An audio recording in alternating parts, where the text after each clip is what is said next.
La signatura. Josema Castelló. Moltes vegades, quan volem entendre algun personatge històric, si no acudim a la seva biografia, no podem explicar moltes de les accions, de les decisions que pren al llarg de la vida. Podríem ficar molts exemples, per exemple, el cas d'Alexandre el Gran. Si no entenem que Aristòtil va ser el que el va tutoritzar, no podríem entendre moltes coses que formen part de la seva història. El mateix passaria en Lluís XIV. Lluís XIV, per al pare als 5 anys, se fa càrrec Anna d'Àustria, la regent, i durant 10 anys se produeixen unes frondes en França que estan a punt d'acabar inclús en la corona.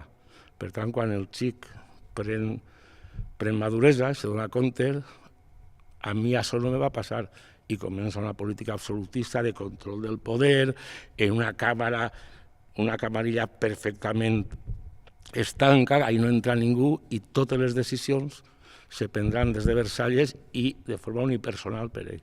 Per què? Perquè ha tingut una biografia que l'ha condicionat. El que passa en aquestes persones, és igual dir Alexandre, que dir Luis, que dir Franco, que dir Hitler, que dir Churchill, que dir Lincoln, és que, diguem, moltes vegades si estudiàrem la seva vida entendríem un munt de coses. El que passa a les persones també passa en els municipis, en els llocs, en les localitats. Jo el que trato d'explicar-vos molt breument ara, molt ràpid, és la formació del nostre poble al llarg de la història, i durant aquesta explicació aprofitaré tota la narració per a destacar 2 característiques que a mi me pareixen interessantíssimes de la vall. Aleshores jo explicaré i quan ho acabi d'explicar acudiré a aquestes 2 característiques que seran fruit de la biografia, entre cometes, de la vall. La vall se va ocupar fa 16.000 anys per la zona de les Coves, de Sant Josep, per la zona de la Torrassa. Posteriorment, en llocs, era una època inestable, en colines, com podia ser en Turonets, Sant Josep, la Punta, n'hi ha ocupació ibera, ve la Pax Romana, baixem, tenim restes a l'Avenida Agricultor, en Vinambrós, i posteriorment ja tenim una ocupació, no és molt significativa, però existeix, i n'hi ha restes arqueològics, de població germànica, visigòtica, entre el Poblet i el grup La Unió. Fins ara, des de fa 16.000 anys, fins a l'ocupació, la presència visigòtica, la vall és un ecosistema, no té sentit de poble, no té consciència de res. Així venen, l'ocupen, se van.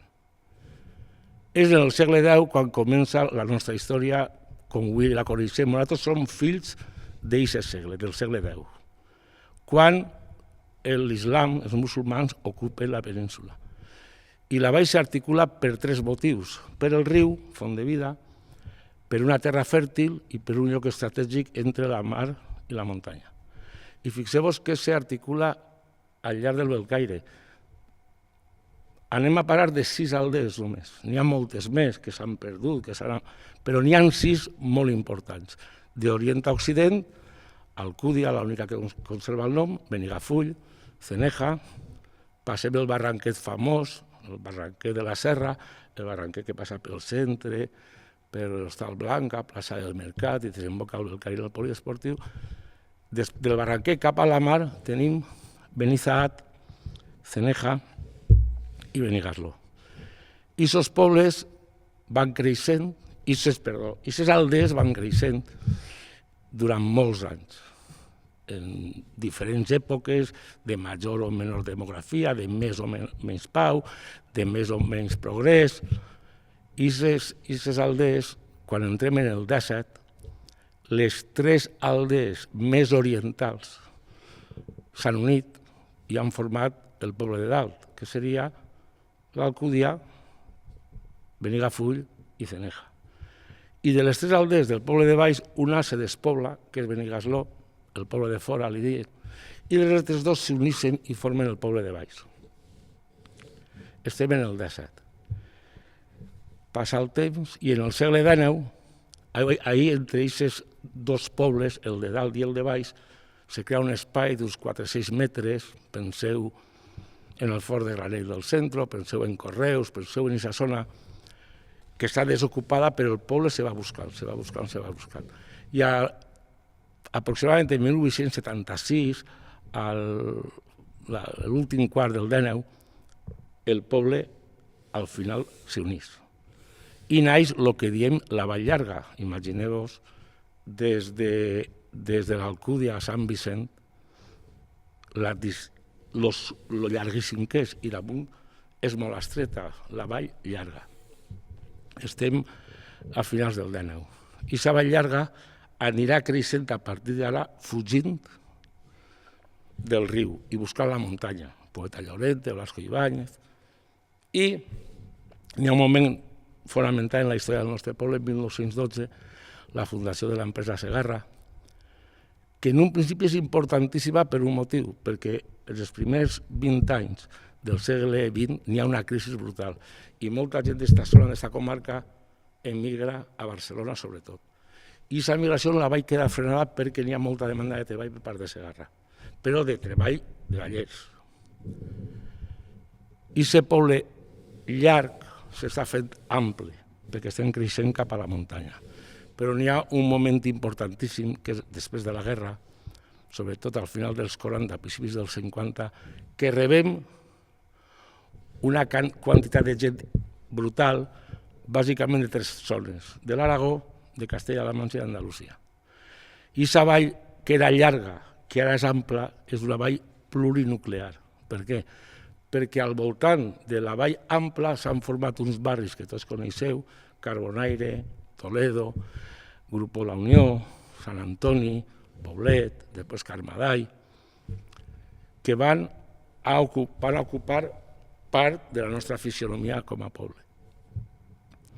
I aquesta vall plurinuclear vindrà la crisi de Segarra, ho passarem molt mal, sobretot a partir dels 90, molt mal, però la vall se reactiva, se recupera i també canvia el que era l'antiga Segarra.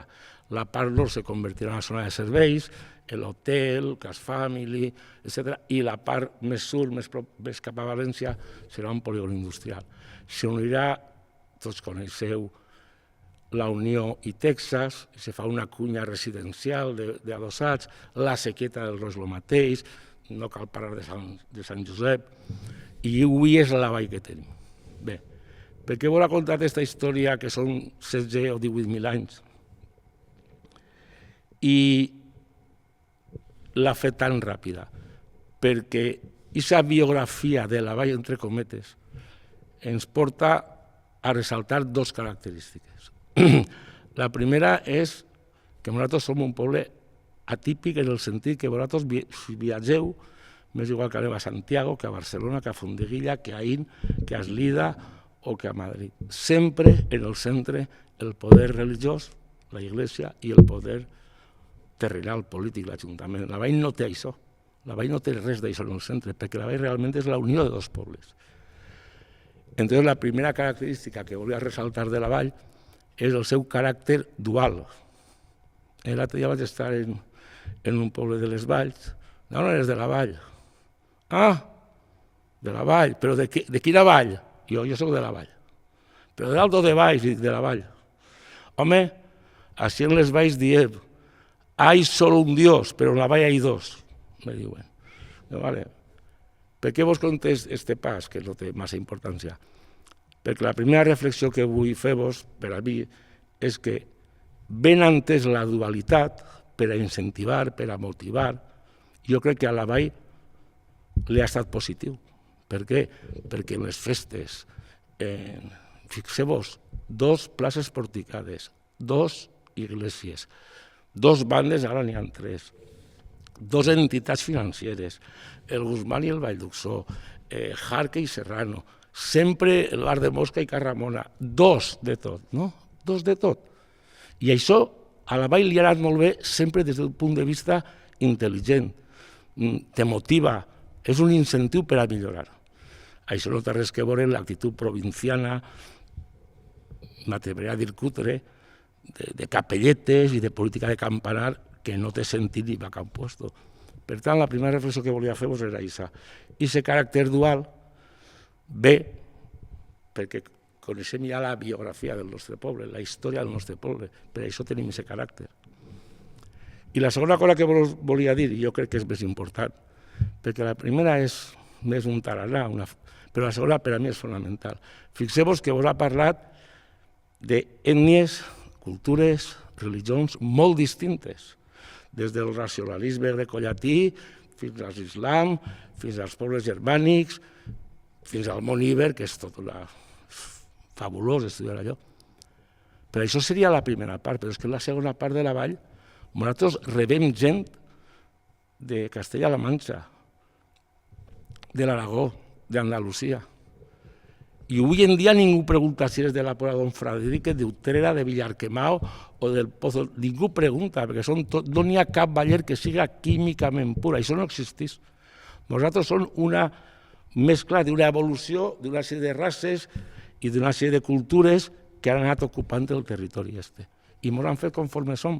I avui en dia tot allò que quan jo era xicotet no existeix, afortunadament, perquè som un poble d'acollida, som un poble obert, som un poble solidari i tolerant. Això passa als anys 50 i 60, una època molt difícil, perquè no hi havia llibertat, no hi havia democràcia, no elegim els governants. Però és que després, a finals dels 90, a principis del segle XXI, ja tenim una immigració exterior. No són de la península, són bàsicament de Romania, de Sud-amèrica i del nord d'Àfrica. I és exactament el mateix, són ballers igual que nosaltres. I no hi ha que excloure, ni hi ha que assenyalar i no n'hi ha que identificar per d'on venen, perquè són igual, i pareix mentira que un poble d'acollida obert, cosmopolita i tolerant, encara avui en dia vesgam actituds que me pareix que s'haurien d'eliminar. Si tot això que vos ha dit en els instituts, en les escoles, en el conservatori, en els clubs de futbol, en les bandes de música, algun discurs s'impregna d'estos valors de la dualitat nostra i de la tolerància al respecte, crec que seria positiu per al poble. Moltes gràcies.